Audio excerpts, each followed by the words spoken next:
KHTS. Mind your own business. Michael Lynn is rolling over this part of his studio.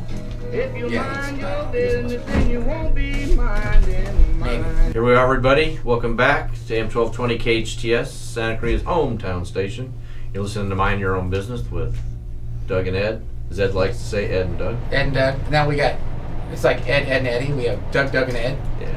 I always like it when we have a guest the same name as mine, because then I can remember the guest name. So I wish I could remember Doug's last name, but we'll let him introduce I've got it. You got it there? He's Doug Gould. Gould. Gould. Thank you, Doug. Thank you, Ed. Like the Gould mustard? No. No, like bold with you in the center. Goulden. Gould. Oh, exactly. Doug Gould. So you have multiple identities, just like me, kind of. I do. I have an entire hat collection to go forth with. Change one, put the next one on. Just flip them, just little Absolutely. double billed hats. Quadruple bill. So Yep. your day job is? Real estate. I do it on both a local level, commercial level, and also international down to Latin America. Wow. I spent So- about 3 years down in Costa Rica, and now I'm helping people move back and forth from there to here.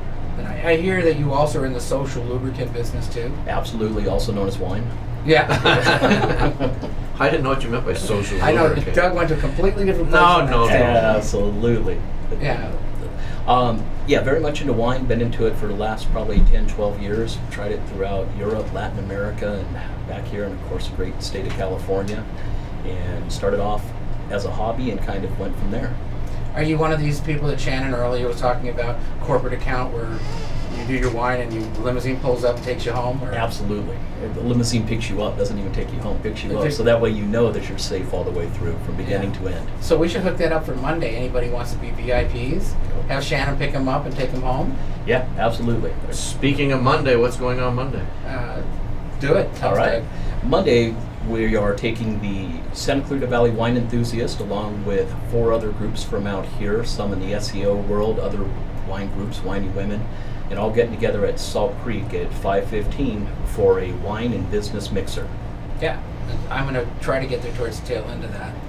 We've got a conflicting event. We were going to put it there and everybody says it'll be too loud, so we're going back to the old restaurant. All right, well, afterwards, bring everybody over. It's a great opportunity. You know, for thousands of years, people have been drinking wine, having food, and conducting business. So we thought, why not do that right here in Santa Clarita, get together, enjoy a little bit of both. So the people who belong to wine enthusiasts, are they from all walks or? We run the gamut, all the way from neophytes to sommeliers, and people that are into it. Doug's going, I don't understand either word. Neophyte is someone who's new. I knew that one. I didn't know What was the other one? The other one. Sommelier. Sommelier. What is that, Ed? I would assume an expert in wine. Yeah, sommelier is a fancy title for a wine expert. Usually it's the person that comes up to the table when you're at a restaurant and you ask, well, what should we get? And you'll ask, what are you eating? Well, I'm having duck and she's having a steak. Well, what I would recommend, and knows what wines pair with what regions of the world, and here in California, what AVAs and such. Do they have like a sommelier school where they argue over what really goes good with what? Because I would imagine kind of like a stockbroker, buy this stock or that stock. You tell them this wine goes really good with chicken and duck, and it turns out it's a beer wine. You know, Yeah, a beer wine. There's a lot of argument that goes on in it that a great wine is the one that you like, and I definitely take that. Yeah, the one that you like is a great wine. But a lot of wines are made, whatever region they came from, the food that was there usually pairs very well with it. Well, that makes sense. My wife says a great wine is one you can afford. I mean, is that? That might be the one you like, the one you can afford. Trader Joe's by the case. There's a lot of great wines that are out there that are coming in from around the world, especially from Australia, from Latin America, from Argentina and Chile. Uruguay even's making wine now that have probably about half the price point of a lot of the wines that we have here, but they're the same varietals, your Cabernet Sauvignon, your Merlot, your Pinot Noir, and such. Now, does that affect the price of the domestic wines then, when that happens? It depends on what house it is. Some places don't want to lower their prices because they've spent so many years building their brand and they want to keep that price point.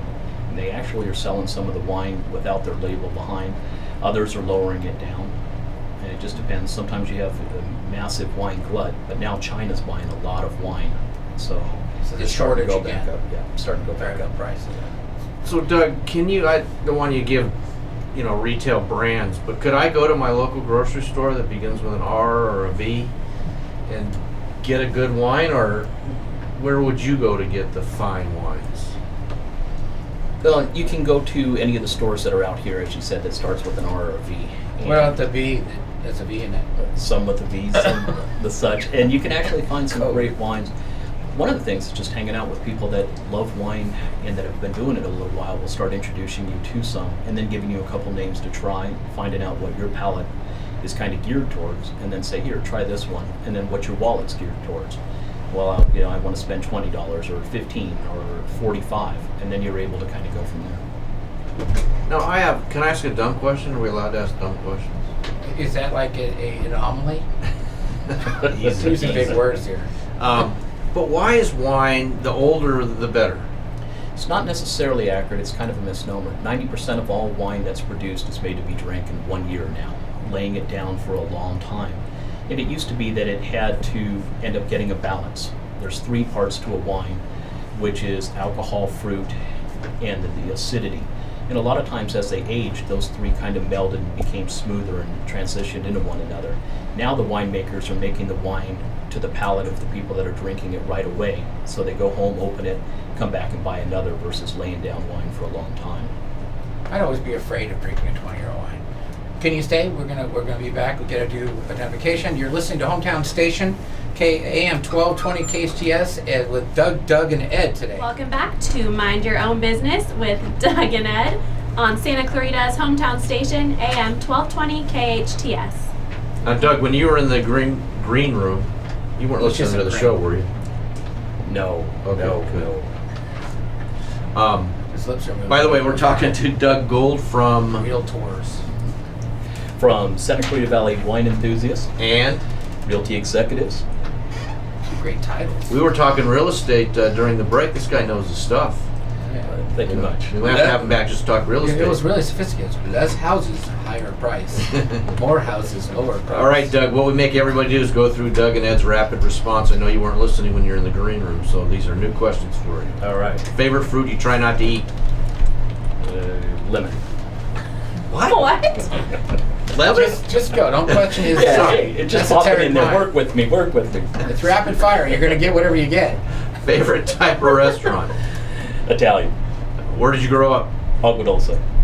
California? Yes. Name a third grade teacher. Mrs. Reeves. You lied on that one. I looked Late, beside early, or right on time? Early. TV show you remember as a kid? SWAT. Favorite TV show now? It's harder for people. Yeah. News from internet, newspaper, radio, or TV? Internet. Dance or no dance? Dance poorly. Can you drive a stick shift? Yes. Worry wart or worry free? Worry free. Nightlight or no nightlight? No nightlight. Left or right? Right. Yes, no, or maybe? Definitely maybe. First name of first kiss? Michelle. Has Never Ed, lied. has Ed ever made your head spin? Multiple times. Has Doug made you cringe yet? Not yet, but I'm certain it's coming. About right now. Just now I cringed. Funny. Bathrobe or no bathrobe? No bathrobe. Boxers, briefs, thong, commando, or depends? Sports. Sports? Sports briefs. Oh, boxer briefs. Yeah, boxer briefs. Oh, Oh, you don't have boxer briefs on it. This guy's technical about his underwear. Gotta buy him by the picture. Now, Doug, I got a question for you. Yes. This is back to wine. What about the wines now that have screw tops? Is that cool or not cool? Depends on who you talk to. For the romance of it, and you don't get that sound coming off of a screw top, absolutely not cool. I totally had a joke on that. I can't even say. Jerry will run down the hall. Behave yourself. Behave yourself. However, what you end up getting is something that's called the wine being corked. And there's probably between 5 to 7% of all wines end up getting corked. And it's a fungus that's on the living product, i.e. the cork. With a screw top, you don't get that. So you don't lose wine to a fungus. So a lot of people want to go to the screw top. The flip side is saying, well, how well is it going to age in 10, 15, 20 years? Because it's not theoretically going to breathe. So it just depends on 2 different schools of argument. Some really like the romance. Some think that laying down long term, the cork's going to be better. A lot of people say you don't lose any wine to it getting corked with the screw top. And you can actually open it with a screw top. Yes. It's more There convenient is for a that. limo ride than the other non. But I've noticed if you go to the store or to a wine type store, the majority of the bottles of wine are still corked. Yeah, and again, it goes back to the romance. The wonderful thing about wine is it is a romance alcohol. You don't have people sit around and go, well, the different tastes of your whiskey, your vodka, nearly as much as you do with wine. You do get that a little bit, but then you get the mix. There's entire genres that revolve around wine, either be travel or food or music or different things. So that romance that comes with a bottle of wine is often associated with pulling out the cork. So you cork or no cork? That Fungus or should be no on our fungus? question. Yeah, how It may be more romantic to unscrew the bottle and not have a fungus than have a cork and have a fungus. how often does this fungus problem happen? About 5 to 7%. And it depends on who you are. There's some people that are very sensitive to it, and other ones will drink a bottle of wine that others will know will be corked, and they'll say, wow, this is absolutely amazing. It just depends on... Now, can you tell by looking at the cork when you open it? Generally, no. Sometimes if the If your wine... day passes out, you know you've got a fungus. Yeah, it's bad. Yeah. With the cork, sometimes if the wine has bled all the way up, it means that it's got too much oxygen in it.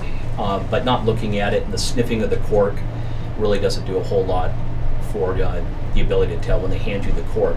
That used to be when they didn't have labels on the bottles. A long time ago, you would look at the cork to make sure it actually came from the house that it said it was, the winemaker. Is the bottom of the cork stamped with something? Some of the corks on the side, a lot of them are stamped, so they have advertising, but it used to have the name of who was making the wine. It was on the side of the corks. They would hand it to you to make sure that you actually got the wine that you had bought. Now we have labels that are there to be able to do that rather than the cork. Okay, Doug, we're coming to the end of our time. Tell us about your event Monday night. If the folks are interested in attending, what should they do? They should show up at Salt Creek at 5:15, head to the patio. It is a multiple group with the Center of Santa Clarita Valley Wine Enthusiasts being part of it. Bring some business cards, bring an appetite for a little bit of wine. Wine's 50% off that night for this event and on Mondays, so show up, meet some new friends, and make some new business. And of course, enjoy Thanks for wine. coming. Our Sideways episode. I felt like I was on Sideways. Well, thanks for having me. Now let's go get wine. You're listening to Mind Your Own Business. We'll see you next week. It's KHTS AM 1220. Ed and Doug at Mind Your Own Business. Have a good weekend. Right there.